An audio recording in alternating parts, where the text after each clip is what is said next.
Hey, everybody, we're here today with Erik Burnham, who has written comic books and novels and other things. And we're starting talking about his latest series, which is coming out in February, which is Archie and the Army of Darkness crossover, right? That's the one, yes. And so just to start off, first off, hi, thanks for being here. We'll do, don't mean to be rude. But I really wanted to get into this. Where does Army of Darkness and Archie, how does this happen? How does this cross over? Okay, well, the way it happens in the real world is I just got a surprise email from my editor, Matt Idelson, asking if I would be interested in writing this. And I mean, Matt, that's a no-brainer. Of course, I'd be interested in writing this. I've worked on Ash before. I wrote a Army of Darkness Reanimator series back in 2022. Mm-hmm. And, I was hoping to get another crack at Army of Darkness. I did not expect it to be crossing over with Archie, which is another set of characters that I've wanted to write forever. You know, they're classic Americana. It fell together. It was just literal. It's serendipity is what it was. And, if there was anything, deeper behind it, it's a question for Matt. But I mean, for me, it was just a lucky email. So. Nice. And so what's your background with Army of Darkness? That's where we're going to go first, obviously. Okay. You're a fan, I'm guessing? Yeah, I am a fan of Army of Darkness. Yes, I did love the movie. Bruce Campbell's tone, particularly in that movie, and the silliness, the snarkiness, the Three Stooges humor that Sam Raimi and Bruce throw into those. I'm just a big fan of that kind of just flip to the line of cheesy and then pulling back into fun. Yeah.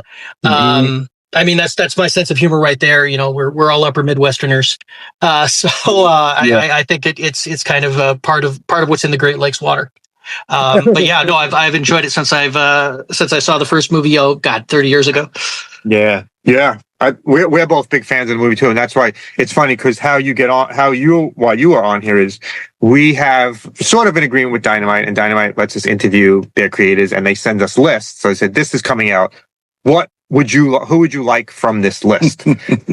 So again, like you said, no brainer for us. It was a no brainer. I saw Army of Darkness, Archie, and I was like, I want Erik Burnham on here talking about Army of Darkness and Archie. Because Army of Darkness it's so interesting because it's crossed over with so many things recently. Yeah, Ash found himself in a lot of places. They just finished Red Sonja, so he just crossed over. Oh, actually, it's still going on. Him and Red Sonja are still crossed over right now. Mm-hmm. Mm-hmm. Right? Reanimator was a great one. I have that. Two of my all-time favorite horror franchises. Yeah, it's Reanimator and Army of Darkness. I think Ash has lasted so long. It's funny how that character continues to live on, even with the TV show from a couple of years back. And it's just it's beloved. I think part of the reason that the crossovers work so well is the character that has been built. Just the and it is so very much Bruce Campbell. Yeah.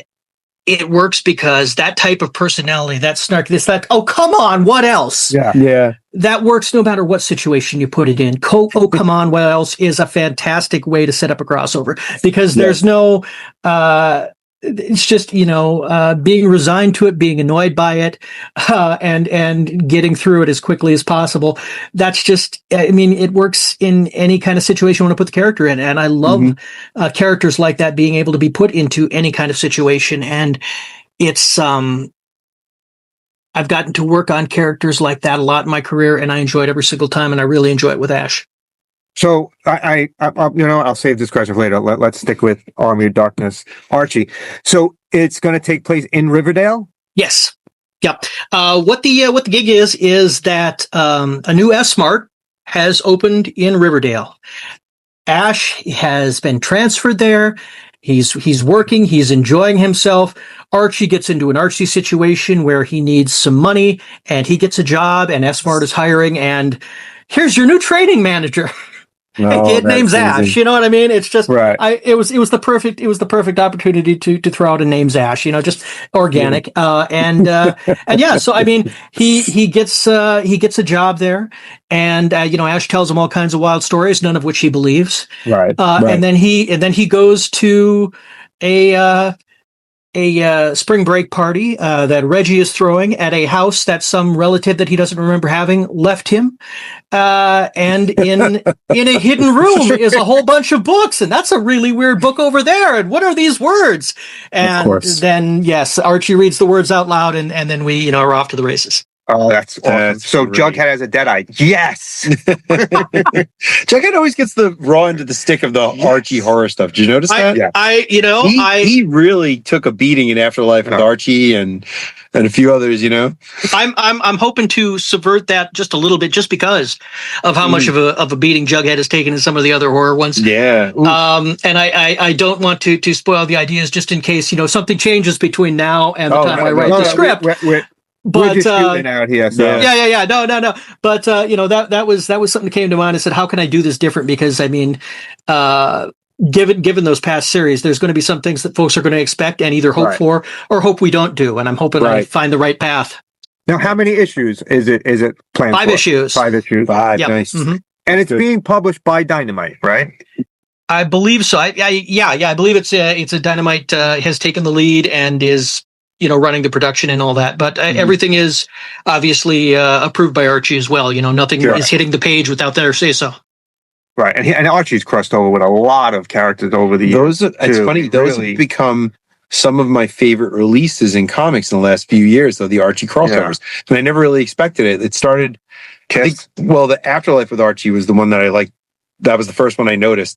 That, and it wasn't a crossover, but it was a change. Right. Then I think the Archie Meets the Ramones was the one that I was like, what? And I love that. And then ever since then, when they've come out with them, I love them. Well, he's crossed over right now with Jay and Silent Bob, right? They did one issue of that. Right. Okay. Yeah. That was really good. I like that one. Yeah. Well, I mean, it's, the teen genre works. Works with so many different iterations. Horror obviously works, and raunchy comedy obviously works, and romance, rom-com, all this stuff. There's a million different ways to iterate with the teen genre, and Archie's the perfect place to do that. Right, and there's such a weird sort of subversion of the wholesomeness of Archie, by combining it with these horror. Elements or the raunchy comedy elements, it becomes very, it doesn't disrespect the material, but there's definitely a subversive quality to it. You know what I mean? It's almost weird. I get what you're saying. It's almost weird to call it subversive, because when you look at a lot of classic horror movies, I shouldn't say classic horror movies. We'll go slasher movies, monster movies. Yeah, that is so squarely in the teen movie wheelhouse. So I mean, like I said, it just feels natural to use the ultimate group of teenagers in American pop culture in this stuff. You're right. So, and there was a slasher story one they did once too. Now that I think of it, there was one with Veronica or Betty. I can't remember now, but I have to go back and look that up. So who's doing the art in the series? Bill Galvin is doing the art, so we're getting a nice classic clean Archie style, which I was hoping for. Before they told me who the artist was, I was prepared to make the case to have it drawn like classic Archie stuff, and really push for that, as opposed to something a little bit more modern. And I'm just psyched that that's the way that they had already intended to go. Right. So that sounds great. We're really psyched for it, because we really do like Ash, and throwing him into Archie Universe is just definitely a great way to go about it. Now, what else are you working on right now? You have anything else? Yeah, right now, the stuff that is current, I'm writing for IDW. I'm writing Teenage Mutant Ninja Turtles Saturday Morning Adventures, so the 1987 stuff, the original cartoon that a lot of folks are familiar with. And also with Ninja Turtles, I wrote the fifth part of a 5-part miniseries that just crosses over everything Turtles, called Battle Nexus. That's coming out. The first issue's coming out Christmas Eve, and my issue 5, will be out February 25th. I think 25th. Nice. It's near my birthday at any rate, which is how I've been remembering it. But a schedule can change there. But those Turtle projects are the ones that I'm on right now, and then always hunting for more stuff. But these are the 3 things that I'm working on at the moment. You've done a lot of work for IDW. Yeah. You did Ghostbusters for nearly 10 years, right? Or just about. Years? Yeah, just kissing 10 years. I mean, it just a few months shy. Right. Mhm. And that was, what's it like to work on a franchise like Ghostbusters for that long? Like, were you drawing material from, I mean, obviously not just the movies, but did you go back to like sort of the animated series at all? And We were allowed to take from not everything at first, but eventually, as the more Ghost Corps decided that they trusted us, we were allowed to take from, yes, the animated series, the video games, all of the video games, the other movies. The 2016 movie came up. Ivan specifically asked, "Could you cross it over and make it all into one thing?" You said Ivan. Do you mean Ivan Reitman? Yes, sorry. Oh, Yeah. wow. Okay. He approved. He liked our stuff. So yeah, and he specifically he specifically asked for that in 2017. He asked to combine the two together and asked for us to do it. So that was nice. It was I didn't think at the time that he was reading the stuff. It goes through a license process, I didn't think he was the guy reading them. And he didn't read them until 2017. He decided to read everything in a chunk, and he said, "Okay, no, this is fine." I hate to think what would have happened if he would have hated it after we put that much years into it. But now, this immediately popped into my head.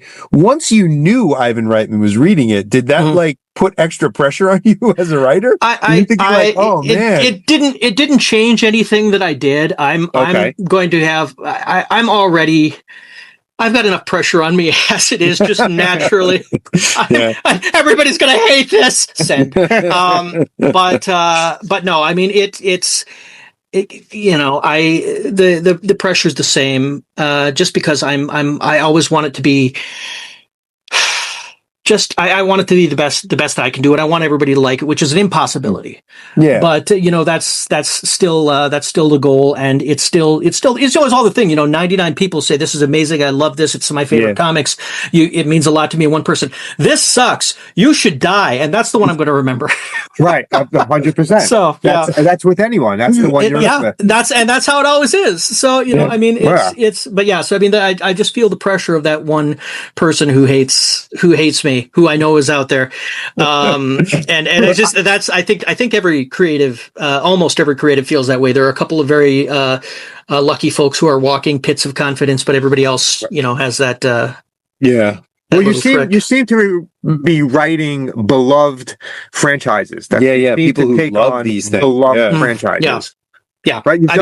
You did Back to the Future, right, for a while? Yeah, did Back to the Future. Yep. And Bob Gale, the guy who wrote the movies, was deeply involved in those. Oh my God. Yeah. So he would email ideas, and the story I had with that was I was adapting the Telltale video game. Yeah. And I had 5 issues to do it, and there's like 6 hours of content per chapter. And we had it cut down, so you get 25 pages to cut that 6 hours and get it into 25 pages. Oh boy! And I did it, and I worked it in there. And he said, "This is great. This is fantastic. You got all this stuff into this 25 pages, and it's cohesive and it works. But we don't have to follow the game. We can make changes, and we want to make changes." So he gave me a whole bunch of notes to make changes. They were all good. The notes were all good. It all made sense and made the thing better. I just wish he would have done it before I had done all the work. Right. Now, along with the Ghostbusters series, you also wrote Tobin's Spirit Guide. Yes.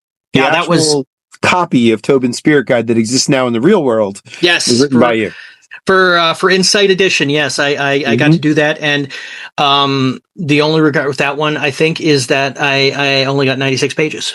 I would have loved to have had just a ridiculously long, in-depth book.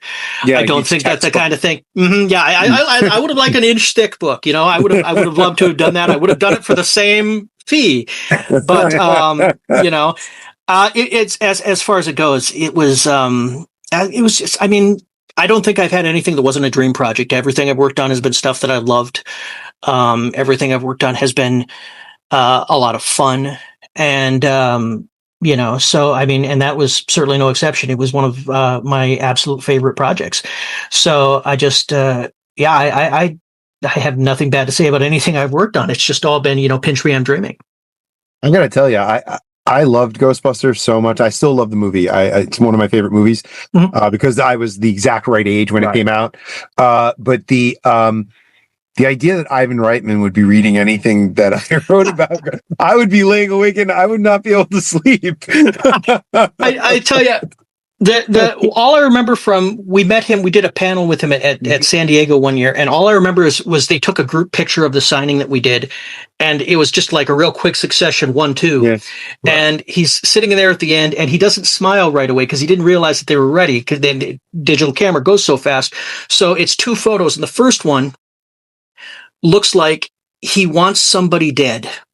And the second photo, it looks like he's just gotten word that person has been killed. It was just, he looks, because the look is not angry. It's just overwhelming. It was his first time at San Diego Comic-Con. It was a Saturday. It was, it was overwhelming for anybody. And this is a person who has never done it before and is in their 70s and all that stuff. So it took him a minute. Oh, right. Camera, smile. But he just, he couldn't have been nicer, and he couldn't have been more supportive of the book.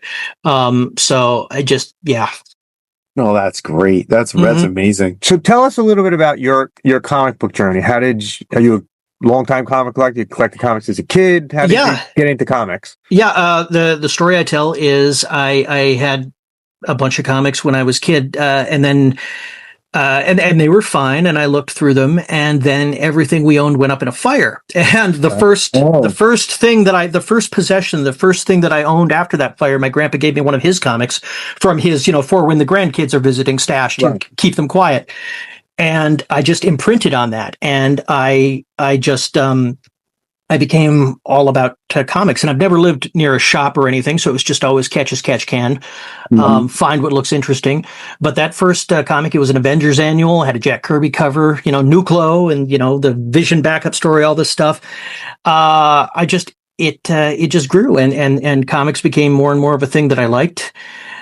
And was interested in and wanted to make. I would make comics as a hobby when I was like 5th grade. Fold the paper in half and start drawing. And then I found other interests. I always kept with writing and sketching and such like that throughout school.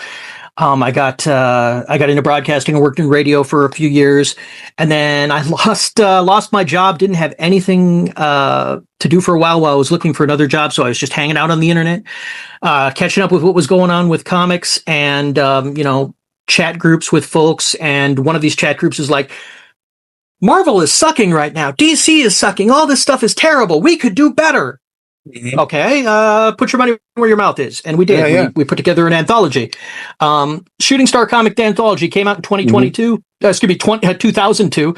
And and from there, just we did another, and then Tom Waltz was friends with one of the folks who was in this group, and he pitched just a mini series that of his called Children of the Grave.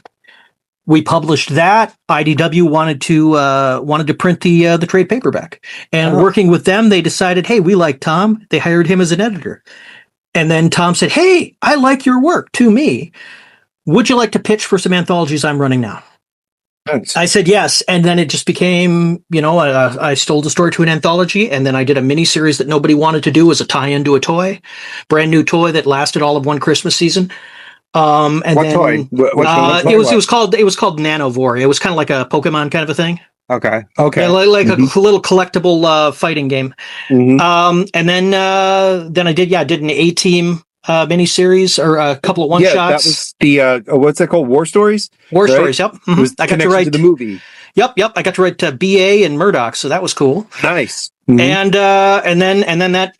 Then I found out Tom got the Ghostbusters. Was his editorial purview, and I wanted to pitch that. Oh. He let me pitch something just in advance, and they said, we like this. This is fine. We're not going to do it right now. We'll do it later. And then 6 months after that, he asked me if I wanted to write the Infestation miniseries, the 2-issue miniseries. That went over really well, and they offered me an ongoing right after that, and I've been working ever since. Nice. That's great. You guys you got to write the 2 best members of the A-Team too. I did, yeah. You got BA and Murdoch. Like, I know. That's like, if ever anyone who's even slightly familiar with the A-Team would be like, oh, I want to write BA for sure.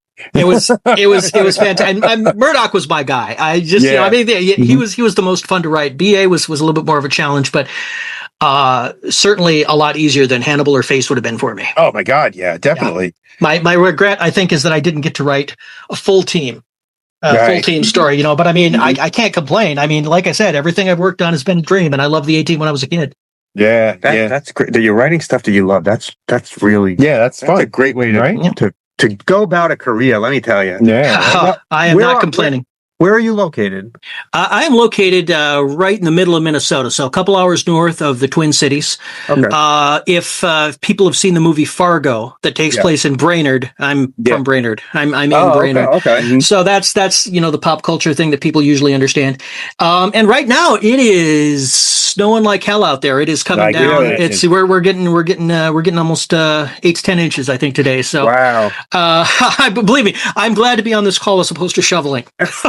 we're in New York City, and it is very cold here, and it doesn't usually get this cold this early. No, yeah. I've done some time in New York in December. I was just like, I like this. This is so nice. This is so pleasant. Yeah. Did you say it's so warm? It's so warm in New York in December. Compared to it's pleasant. Yeah, compared to where. Yeah. No, we warmed up. It's 23 degrees today. And it's been much colder. It's been the last week has been below zero. So. Wow. You also you wrote Godzilla stories too for IDW, right? Monsters and Protectors. Yep. Was one of them, right? Toho at the time, what they wanted specifically was they wanted a middle grade take. So they wanted middle schoolers as the protagonists. That they wanted Godzilla a little bit in the background, and they wanted the kids to be funny, but they didn't want Godzilla to be funny. So that was maybe the hardest one, right? Because I had to find the balance that I was comfortable with, that IDW liked, and that Toho approved. So those are, I mean, it took some juggling to figure out what the right thing was, and they didn't have a template for how they wanted it yet. So it was just start telling us things, and we'll say yes when you've gotten it. Okay.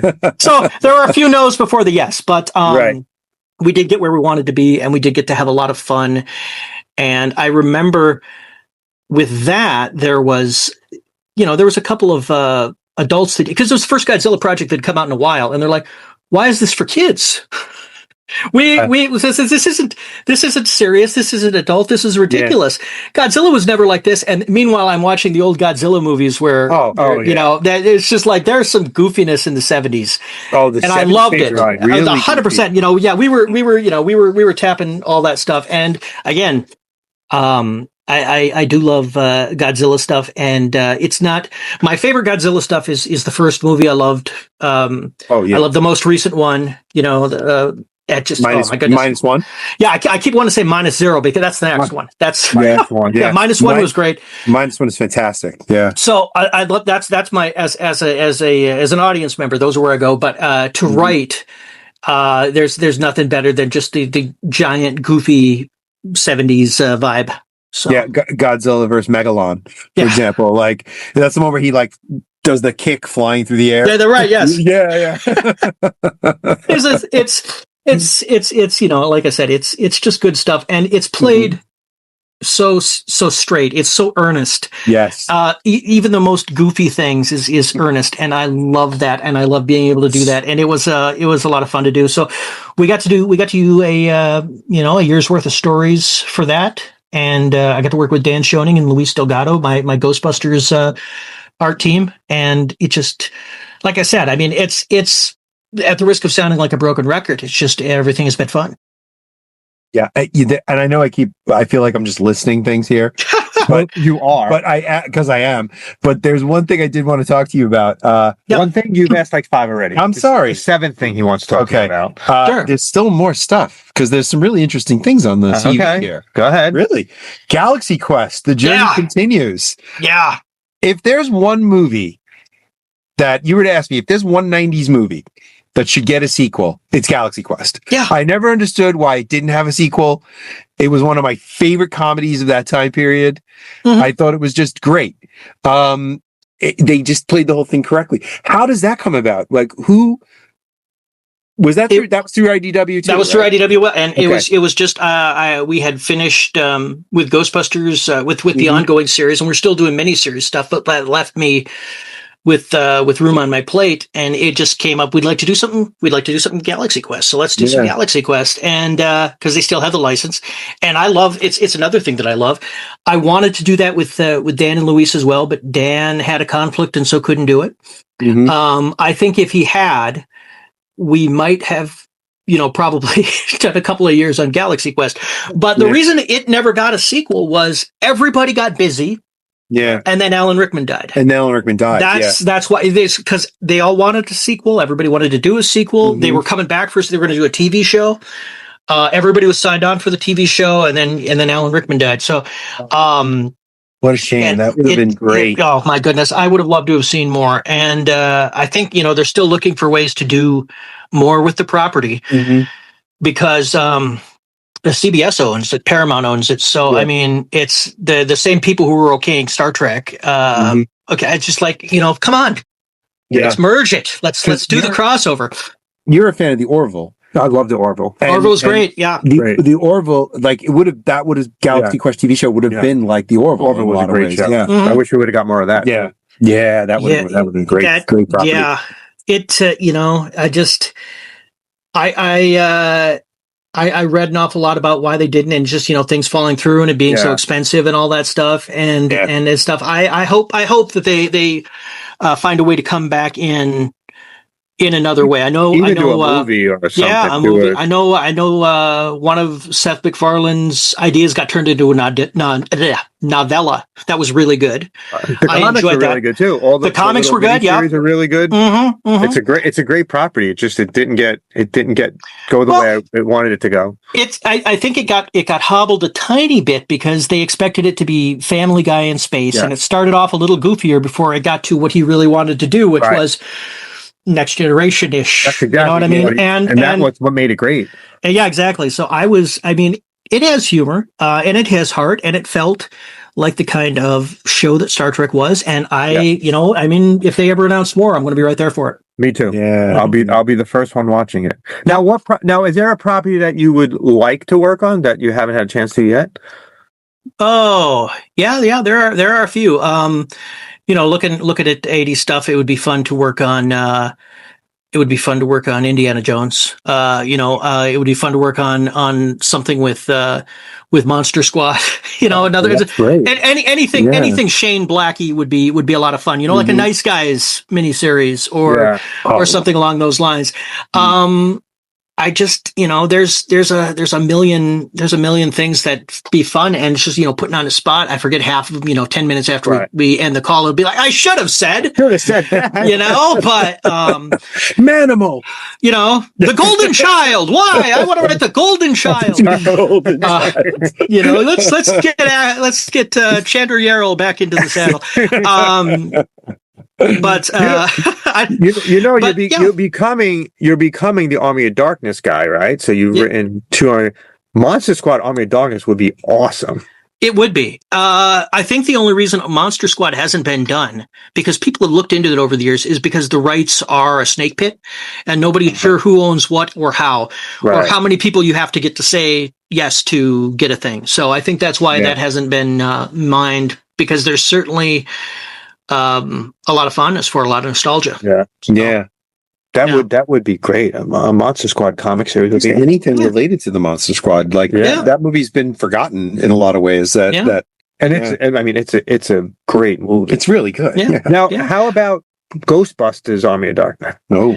I'd love to. I would love to get back to the Ghostbusters. Right now, I think Dark Horse has just been focusing on the new movie stuff, which fair enough.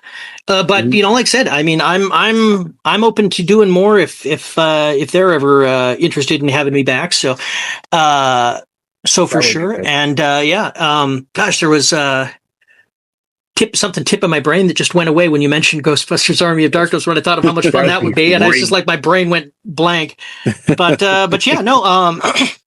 it's the beauty of comics that anything can be done. And the characters can always be at the peak of their youth or experience or what have you, and it's you can kind of select what you want. it's real good for that. So I mean, I'm open for everything. I said Star Trek would be fun, Star Wars would be fun, Stargate would be fun. Anything with a star probably would be fun. Stargate, you know, any of the star, yes. I would love to write something with SG1 just because I caught an episode. The first episode I caught was one of the later ones where Richard Dean Anderson went full Minnesota.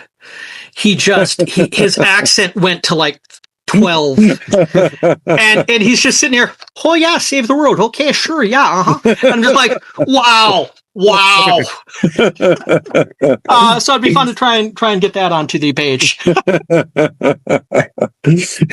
You wrote once, I think back in 2013, you and Christopher Yost wrote I think one of the more underrated Marvel characters, which was Kane, the Scarlet Spider. Oh, yeah. See, and that came about because of Ghostbusters. I put some stuff from the first issue of Ghostbusters, and Yost liked it. He thought it was funny, and he said, "I'm real busy writing the Thor movie, the second Thor movie, Dark World. Mm-hmm. Yeah. Would you be interested in helping me out?" I'm like, "Yeah." Yeah. Once again, and I loved Kane because I'm a huge Spider-Man fan, but Kane is different. He has a drier sense of humor. Mm-hmm. He is, he's a little bit more temperamental, so it just changes the beats that you can play. Yeah. And my goodness, did I love writing him. I loved everything that because Chris did all the plotting. Mm-hmm. So he the beats of the story were there, but I got to do, he came back and massaged things to his way of thinking, but a lot of my stuff came through. I got to do like, 75% of the dialogue, and which is, my favorite part. And I got to put a lot of just terrible, just snark into Kane's mouth. And it made me so happy. The best one is when I got to do a couple issues with New Warriors with Yost and just Kane, my we should break his face sense is tingling. It's a silly line, but just, it made me so happy because it felt so appropriate to him. You know what I mean? I loved writing Kane. I love writing Scarlet Spider. I love writing his partner, whose name I always mispronounce. And Hummingbird, that's not the name I mispronounce. Right. And it was great. We had one opportunity. I had one opportunity in all those books to write my favorite, Spider-Man, and it didn't make any sense for there to be words in the panel, so his panel was wordless. So you have one of the most talkative Marvel characters ever, and silent. It was absolutely it's my funniest career anecdote. I got to write my favorite character, a blabbermouth, and he has no words, no lines at all. Oh my god, that's funny. So you were saying you I blanked. What was I saying? I just blanked. Before Monster Squad. Yeah. Monster Squad? What about it? I don't know. I blanked. You're a great interviewer. I'm doing great. Fantastic. I'm doing great today. Simpsons. You got to write The Simpsons as well. Yep. A little bit of The Simpsons. Yes. Bongo Comics, right? Yeah. It was. And you were working with Chuck Dixon. Yeah. I years back, I knew Chuck a little bit better. I was helping. I helped a friend help him on his website. Again, this is something that happened. Like I said, around 2000, when I lost my radio job and I had time, and that's why it's like, I can help on a website, sure. And I on that side, I mentioned a Simpsons idea, and Chuck says, "You want to write it?" Oh, and it was like, yeah, okay. So that's what he did. He gave me the opportunity to, he took the story, he wrote the beginning and the end, and gave me the middle, and got me into The Simpsons that way. So it was a kind gesture. It's so funny because I wasn't aware that Chuck Dixon wrote Simpsons stories, and he seems like one of the least likely writers that I would think would write The Simpsons. He wrote a lot of Simpsons, because I mean, he at the time, I don't know how he feels about The Simpsons now. I haven't talked with him in a while, but he at the time was a big fan of the humor, and he was also a big fan of how much Bongo paid, which they paid more than Marvel and DC rights. So it was really okay. So I mean, most people are familiar with him from like his work on DC and like, Right. Yeah. like, so to think of the same writer working in such a straight comedy Yeah. style is just kind of odd, Well, what I remember, and like I said, this was years back. He came from sillier books. He did ridiculous stuff first, and then they segued into the action stuff, which I think was more of his, his wheelhouse. Yeah. But the Simpsons stuff, he had enough of a knack for it that I know he did many issues. Yeah. Wow. So, Yeah, I had no idea. That's funny. I didn't know he wrote those. It sounds like in your career, you basically just say a property and it comes your way. God, wouldn't that be Well, nice? I mean, I'm still waiting on on Indy or or Beetlejuice or a nice long run on Spider-Man. But I mean, for the most part, my childhood favorites have That's what it sounds like. come their way. Ghostbusters and Ninja Turtles and all that stuff. So I mean, I am definitely knock wood, it continues. I'm literally blessed with it. So yeah. That's great. That's great. Really good. That's a great career right there that you get to write. I mean, most people end up writing Spider-Man or whatever, or Batman, or you get to write. You're writing a multitude of really popular properties. Yeah. Yeah. To be connected with them now forever. How many people can say that? Not many. No. Now, you when you worked on the Kiss comic you worked on, Mm-hmm. what was it called again? Kiss, you gotta help me out here. Kiss Forever? Yeah, I think, Kiss See, Forever. I worked, the first thing I worked on was just Gene Simmons, House of Horrors. Okay. And then I worked with Amy Chu on, I helped her out on Kiss. I'm blanking on the name of the subtitle. It was the same as one of their albums. I'm looking at it now and I can't read my own handwriting. Yeah, it completely blanked. But but yeah, Kiss Forever was the one I did on my own, and it was 4 short stories, 4 10-page stories that were classic comic booky stuff with their Kiss personas, and it's just like, okay, take the personas, do something with them. And did you have contact with them? No, I didn't. No. I just went with the stuff that I'd done before. I looked up some of the stuff that I'd done before with Kiss as superheroes or supernatural entities, and I went with that. And Anthony Marcus, my editor on that, was he was most excited about, being a classic superhero guy, was the Starman story. He goes, "Oh, this is like classic Silver Age Superman. I love this. This is great." I'm like, that was the one I was least sure about. Thanks, man. The reason I was going to ask was if you still had contact with them. I really want to know if there's a way I can get a copy of Kiss Meets the Phantom of the Park. No way. I mean, can get a copy of that. Nobody can get a copy of that. I mean, everything is on the internet somewhere. You'd think it would be. You'd think even Gene could not get it. We can't find it anywhere. Wow. I've tried to look. They have successfully scrubbed existence. Wow. Like of that. I have some friends who are much more deeply into the Kiss fandom for much longer than I have been, because they're older than I am. I'm going to have to see if they have like a copy on VHS or something. I'm curious now. I want to. I've seen clips. Yeah. I've seen clips. I've seen clips, and I watched it when it was originally on TV. Same here. When I was a little kid. Yeah, it's bad. And I'm not necessarily a Kiss fan, but because it's so hard to get. Yeah, no, I get you. I just want it. It was awful. When I finally sat down and tried to watch of hard to get stuff, the Star Wars special, and I was watching a riff tracks of it, and I couldn't finish. I couldn't finish with them making jokes about it. Wait till you hear this.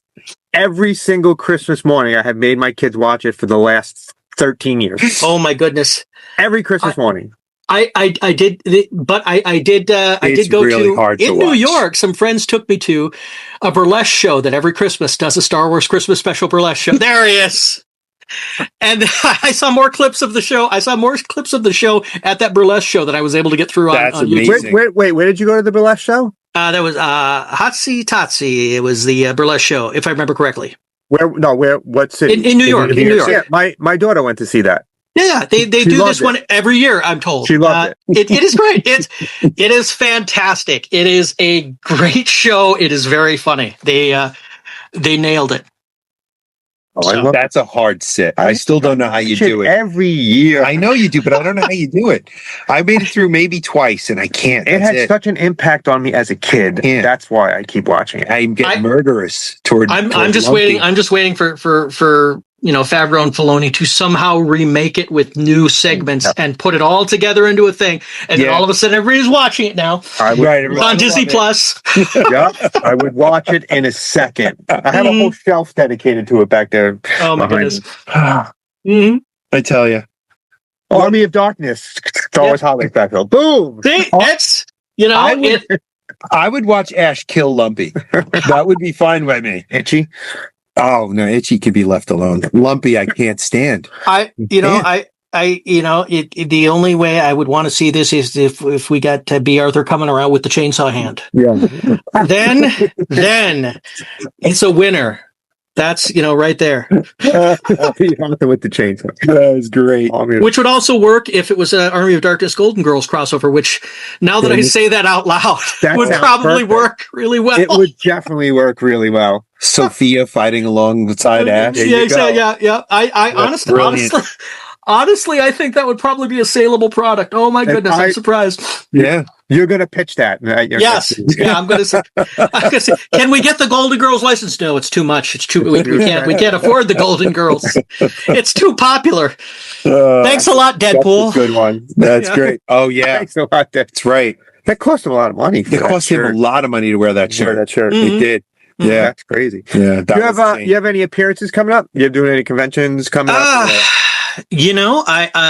I have nothing on the books yet. I'm always, I should be smarter and do like so many of my peers do and book a year ahead for everything, but I never do. I'm just so in my own little world up here. I forget about it until I should reach out, or somebody reaches out to me and I'll do that. And it's just like a few months before the show is when I usually know, but nothing coming up that, although I am going to try to do something to put something together, like a store signing or something for the first issue of Ash and and Archie, so hopefully, knock wood, I'll get around to that after the holidays. That's good. That'll be probably like the Twin Cities you'll be in? I don't know. I would be, honestly, given how cold it's been, I might try to do something a little bit warmer. Reach out to, hey, LA stores, or even the East Coast is a little less snow heavy and frigid. So we'll see who will have me. Where I can go. Yeah. So we'll see you at the next Golden Girls convention. That's it. That's right. 100%. The next Golden Girls convention, I'll be wearing my Rose T-shirt. Representing Minnesota as we do the Nyland the Nyland Power. So now you have to come back on our show when you actually get Golden Girls. Oh yeah. Yes. I'll come back for that. I will be. Yeah. I will be. It'll be an hour of me saying, "How did this happen? What am I doing? What am I doing?" There's so many millennials who are going to be coming after me for ruining this. Oh my God! But you do get all of those properties that people love, and listen, you said, you get 9 people love it, 1 person hates it. You did something right. That's right. I think you do something wrong if nobody hates it. That's probably true. Yes. Yeah, that is probably true. But if everyone likes it. Everyone likes you did something wrong. You've probably done something that doesn't challenge anybody in any way at all. It's good to have one person hate you and want to murder you. Yeah. Now there's an East Coast attitude. Yeah, that's very New York of us, isn't it? It is. I mean, or maybe I should just say it's a little more St. Paul than Brainerd, but yes, that too. But yeah, no, who knows? I'm hoping to get out. I didn't, because 2025 was such a quiet year for me. I did New York Comic Con and I did the Twin Cities Comic Con, and that's all I did this year. October, November, and I just I was so busy with everything else. I was just swamped with life and deadlines, and hopefully next year will be a little saner in every possible way. So Listen, if you do New York again, let us know. We usually go, and if you're going to do that, Brian will dress up as Rose. oh, yeah, there we go. Perfect. Yes. I never promised that. Yeah. Let's just remember. Okay. Just hold up the sign. It's okay. It'll count. But actually, thank you so much, Eric. Yeah, thanks for giving us your time. We had a good time, and we're really looking forward to the comic Army. I really hope you enjoy it. It the first issue was a blast to write. I just turned in the second issue, and Archie was happy with it. They let me get away with things I didn't think. I had notes where said, okay, if this doesn't work, if I'm not allowed to do this, here's all the other things that I can change it to. And they're like, no, we're fine. It's okay. Oh, great. I'm assuming at Dynamite we're going to get a lot of variant covers too, especially for that issue #1. There are. I've seen some of them. There are some good ones. Yeah. So I'm looking forward to it. Yeah, definitely. So yeah, that's awesome. Grab the stacks. Come back on next time you have another project coming out. Yeah, please reach out. We'd love to have you back. Will do. Thanks much, guys. Thanks, Eric. Thank you for your time. Well, we'll see you soon. Good luck shoveling. Yeah, good luck. God, thanks. Bye-bye. Off I go. Bye-bye.